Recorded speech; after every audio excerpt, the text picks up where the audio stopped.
Conquérir le monde avec son entreprise, tout le monde en rêve. Une question, est-ce possible avec la certification? Cette question, je la pose à mon invité du jour, Myriam Augereau-Landais. Bonjour. Bonjour. Myriam Augereau-Landais, vous êtes directrice internationale pour le groupe AFNOR. On dit souvent quand même que la certification, c'est compliqué, ça coûte cher. Compliqué, non. Je ne pense pas que ce soit compliqué. En revanche, oui, alors ça ne coûte pas très cher non plus. L'investissement est relativement faible. En revanche, ça prend un peu de temps. Ça prend du temps parce qu'il faut mettre en place un système de management de la qualité. Il faut embarquer dans ce projet l'ensemble des collaborateurs. Mais je dirais que cet investissement, il est relativement faible au regard de l'intérêt et des résultats qu'on peut en attendre. Parlons de l'intérêt justement aujourd'hui dans mon entreprise. Qu'est-ce que je vais pouvoir ressortir de cette certification?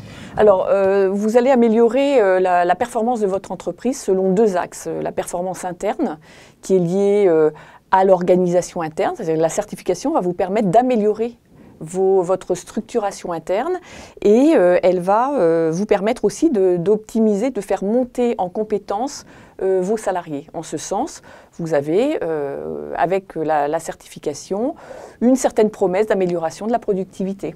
Vous avez parlé de deux axes, donc il y a l'interne, mais pas que du coup. Non, il y a aussi évidemment le développement de marché, puisque toute entreprise a quand même pour but de développer son chiffre d'affaires. Et là, en termes de conquête des marchés à l'export, on a de réels effets de la certification. On a notamment mené une étude avec le Cercle de performance des organisations en 2015 qui démontre qu'avec la certification, les entreprises augmentent leur part de chiffre d'affaires à l'export de 7%.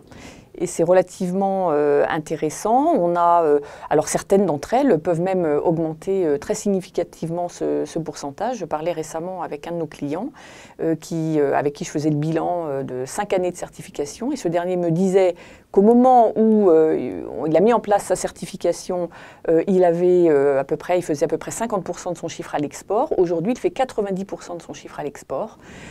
C'est vraiment très important parce que ça lui permet, notamment, ça lui a permis de développer cette nouvelle implantation dans le monde. Myriam Augereau-Landais, si vous aviez un conseil, ou allez, 2 ou 3, à donner aux entrepreneurs, vous leur diriez quoi? Je leur dirais de bien choisir leur organisme de certification. Celui-ci doit être bien évidemment accrédité. Il doit être présent dans les pays où vous avez besoin de certifier vos sites de production. Il doit aussi avoir des auditeurs performants, qualifiés, des auditeurs qui comprennent bien votre métier. Et du coup, avec ça, j'ai les bases pour la suite. Oui, il vous faut aussi, bien évidemment, il faut qu'à l'issue de l'audit, un rapport d'audit détaillé vous soit remis avec des vraies pistes d'amélioration qui seront autant d'éléments pour vos performances de demain. Myriam Augereau-Landais, un grand merci à vous. Et vous l'avez compris, la certification, c'est votre passeport pour l'export. On se retrouve très bientôt pour une nouvelle chronique. Merci.